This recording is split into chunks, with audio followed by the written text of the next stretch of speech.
want a strong man up white knight on his horse. But if he's not how he feels, if he's not really that person, then he's not really confident. He's just putting on a facade to please you. So if you can truly show him and share with him and communicate with him that even when he's feeling down and when he feels low, when he feels emotional and all, they think him being able to share that with you is actually confidence and strength, which men want to always exemplify. You're teaching him a new way to exemplify that strength that he wants to be.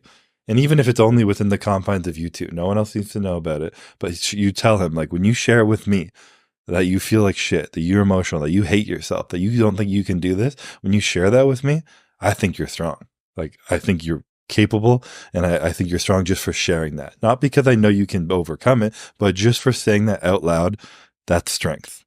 And the men will be like, wow, like, shit. You know, the woman has to believe that. You know, and those are my beliefs, that sharing that is strong. And there's a lot of things where I would still feel judged and nervous to say how I feel online on a podcast with hundreds of thousands of people listening. But to my wife, no, you know, I feel I share something with her and she's going to always see me as who I am, and it's strong to share, and that I'm safe to do so. It's strange that a lot of people would feel more comfortable sharing that stuff with somebody that wasn't their partner. That, or what if they change the way that they see me? This isn't holding a masculine frame.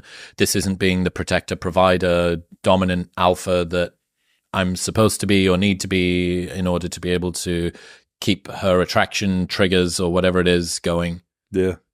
That's sad.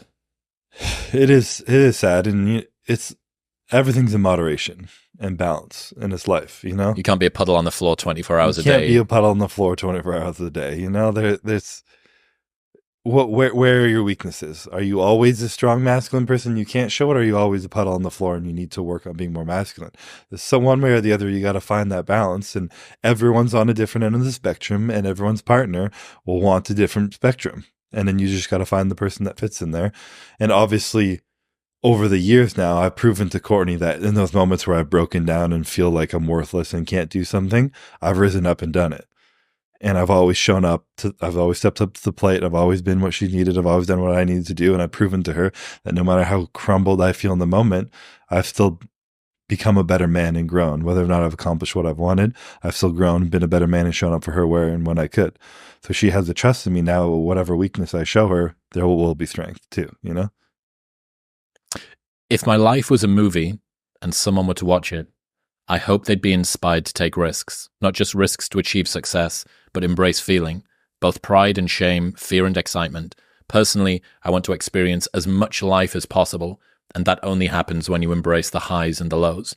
And this is your thing about not just numbing the bad, but numbing the good, numbing the joy.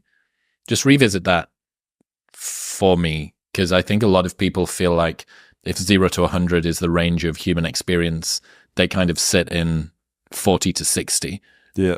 What did expanding that window out look like? Yeah, I mean, this kind of hit me a few years ago when I was thinking about, I felt like I had a glass ceiling of joy that I could feel. I was like, I feel happy, but like I'm not like overjoyed and excited and like ecstatic. And then my therapist put it back on me. She's like, well, what about the floor? Do you have a floor of negative that you're willing to feel? I'm like, yeah. I'm like, I don't want to feel the bad shit. She's like, well, they expand at the same time. You open up a broad spectrum of emotion and you build your heart to feel these things. And if you don't have highs, you don't have lows, it doesn't come. If you numb the bad, you numb the good. And that's kind of where that all came from. So learning to embrace all those things. And the funny thing is when you learn to embrace them, they're way more fleeting than you realize. To sit on something in your mind for a while, to stress about it and not want to feel it, it lingers for a long period of time. But to just embrace it and to feel it, to cry, to express it, to however it needs to express itself out of you, it happens a lot quicker than you think, and you're able to move through it. And then when you look back at it, you're like, that was kind of beautiful, you know?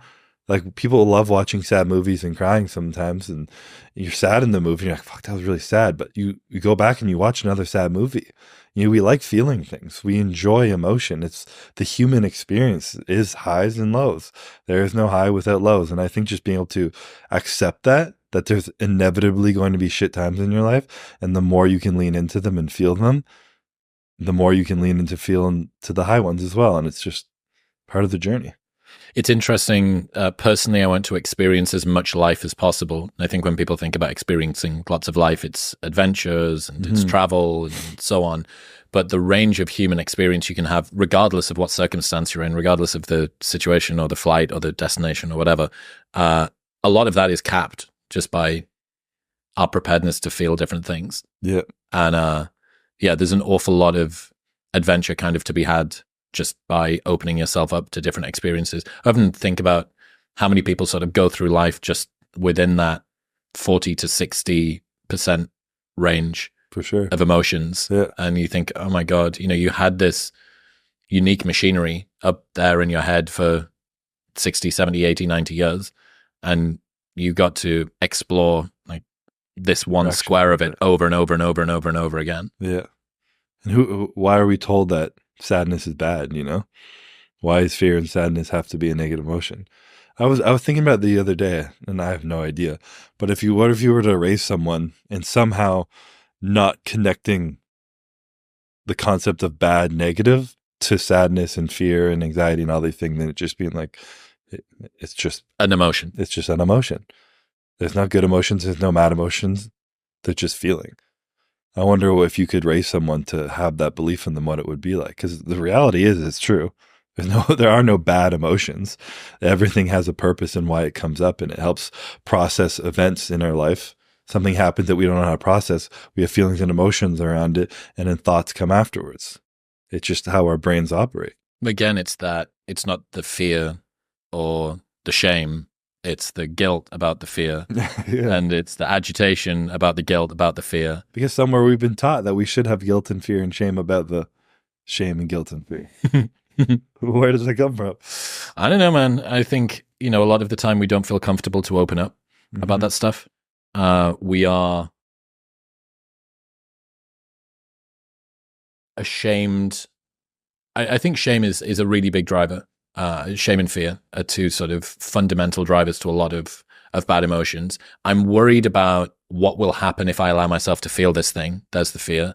And I feel guilty and less for having that emotion. That's the shame.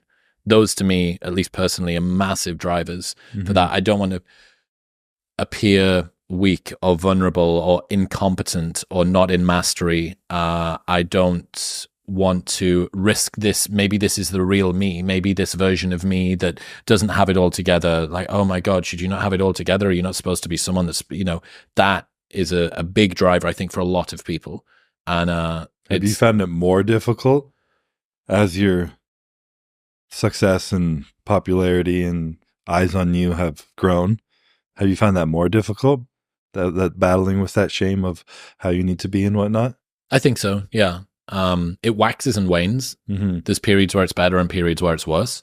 I'm currently going through a period where it's worse. Like this year's just been an awful lot of uncertainty, like personal uncertainty, like a pullback. Health's been like really rough, autoimmune, moldy stuff this year, which we need to talk about on the vlog, has just been so scary. Because it's the main thing that it takes away. It's literally like somebody designed a personal pathology just for me. One of the main areas of the brain that it impacts is your ability to recall words.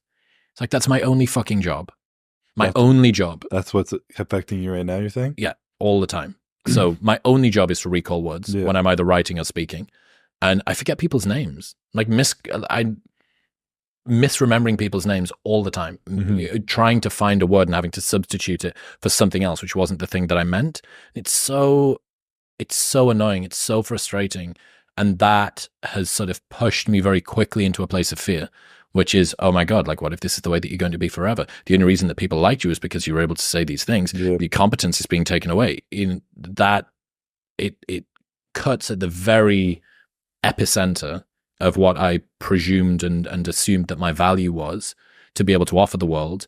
And you just about managed to get yourself to a place where you'd achieved something that you were proud of, and the very thing that allowed you to achieve it has now been risked, being taken away from you. It's scary. Yeah. Has the intention behind the goals you're thinking changed over the years that have felt like it impacted that mentally?